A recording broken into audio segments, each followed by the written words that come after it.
Hi, this is Paul Curzon. I'm the Network Media Product Manager at AMX. And in this video, I'd like to show you how you can use our fine-grained permission system within Composer 5, along with our approval workflow, to really maintain control over your signage system while allowing various people throughout your organization to contribute content into the system. So to begin with, I'm going to go ahead and log in as the administrator so that I can show you how we have our permissions set up in this particular instance of Composer. Let's go ahead and close down the dashboard. And I'm going to bring up my user groups. And it's within a user group that you define permissions for the users. And Composer ships with several default user groups, but you can really create any number of new ones of your own. Each of them can have unique permissions.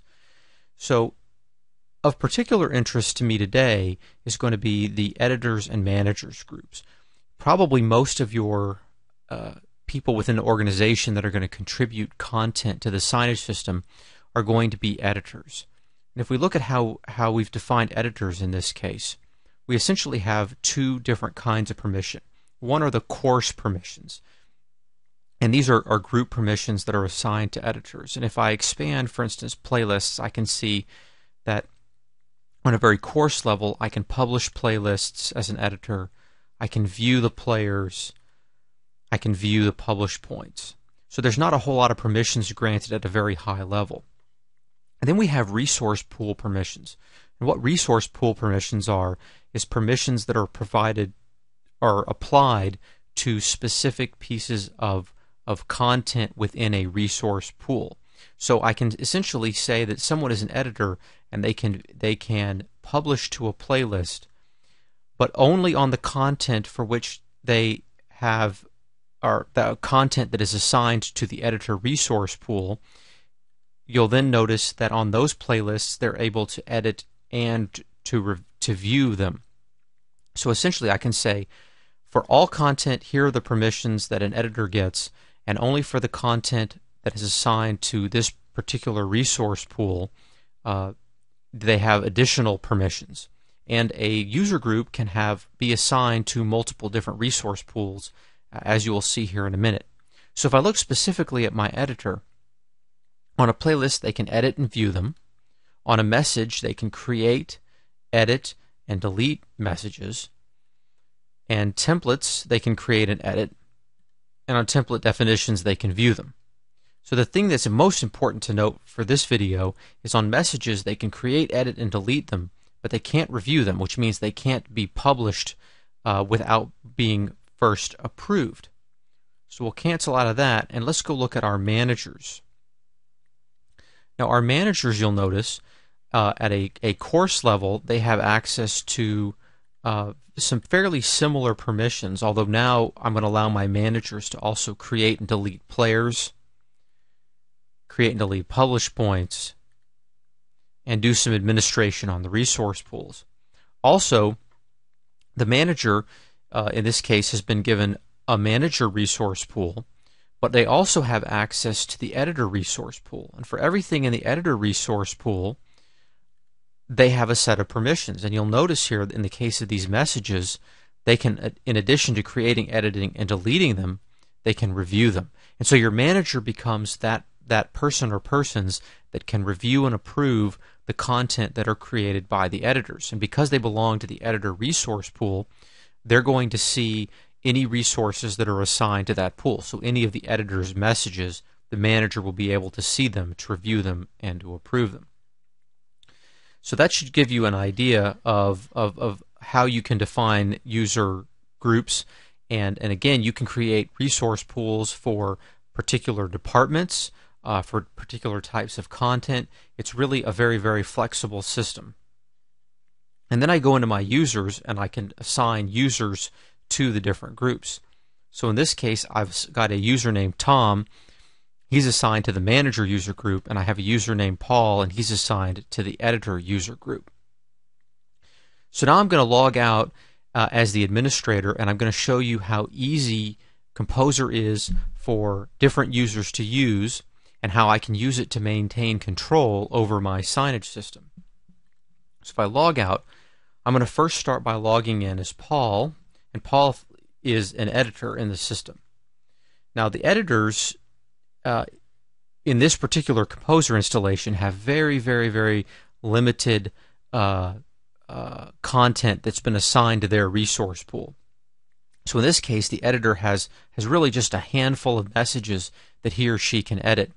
And in this case, I'd like to take a look at this new product image message. This is a message I created in a previous video. And when I created that message, I assigned it to the editor resource pool. So now, as an editor, logged in as an editor, I can actually go see and edit this message. So I'm going to go ahead and double click on it. That's going to bring it up. And I've decided, it's time to show a different product in this message on my Signage players. So I'm going to go in and I'm going to choose the image. I'm going to pick a different image. In this case, I'll pick our DVX 3150. And I'm going to put in the title DVX 3150. And I'll save that. It's going to upload the picture and save the message. Now, what's important to note is that now it shows that it's waiting approval. Because I didn't have review permissions as an editor, it has to wait to be approved. I go over to the Approval tab.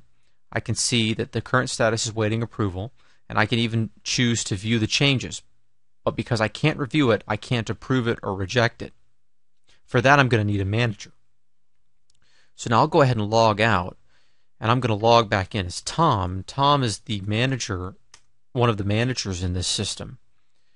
When Tom logs in, he's got a fairly restricted message list too. He can see all of the messages in the editor resource pool, and we don't have any messages currently assigned to the manager resource pool. But he can see the waiting approval here on this message. But also new in Composer 5 in the dashboard, he can go to the approval queue and get a list of any messages that are waiting for approval.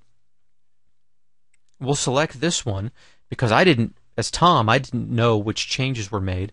I'm going to choose to view the changes so I can see, okay, the currently approved message is showing an XBT 2000. Paul would like to change it to this DVX 3150, but I'm noticing that in the title he doesn't have the right model name. So as a manager, I have a couple of options at this point. One is I could just change the message to what I want and publish it. But I think I'm going to go ahead and send it back to Paul because there might have been some reason he didn't want to put the SP on the end, or perhaps he'd like to give it a more descriptive name. So I'm going to reject the message, but I'm going to put a note in here. And I'm going to say that the product name is missing -SP. I'm going to save that. So now the message is marked as rejected. And at that point, I'm going to log. You'll see here that the message now shows as a rejected message. I'm going to log out. I'm going to log back in as Paul.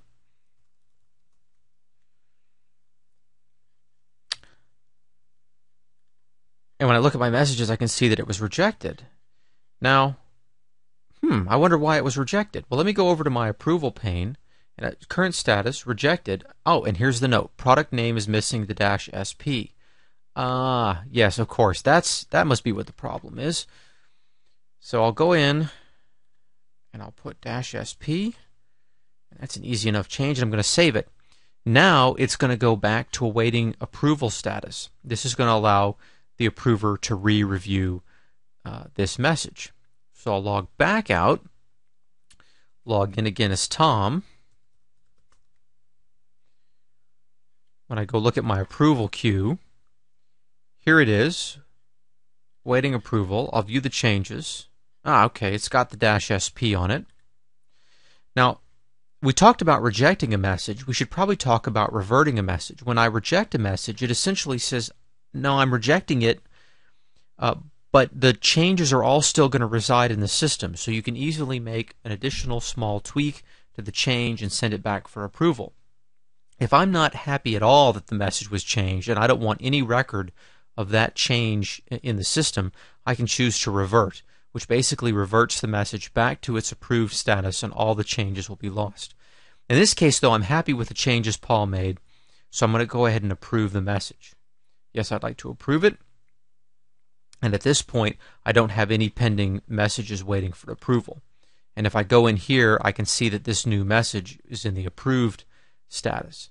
So now at this point, this new message has been approved, but it's not yet published. So I'm going to go ahead and say, yes, let's publish all the content changes to the player. And it's going to pop up the publish progress. And in this case, the changes were minor enough that they've already published.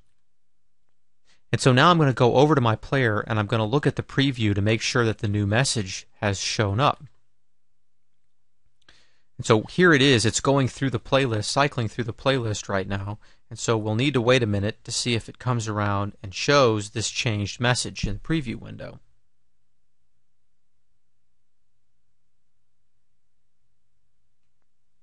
And there it is. So the new message that Paul edited and that Tom approved has now been published to the player, and it was as simple as that. And that brings me to one last thing that I'd like to highlight within Composer. Paul and Tom, as editors and managers, when they wanted to edit the message, didn't have to really learn a whole lot about signage systems, templates, layouts, all of the complexity of those things. All Paul and Tom had to understand was that there was a message, and changing it was as simple as changing an image and changing a text. And this makes it really easy to distribute the content creation and approval throughout your entire organization.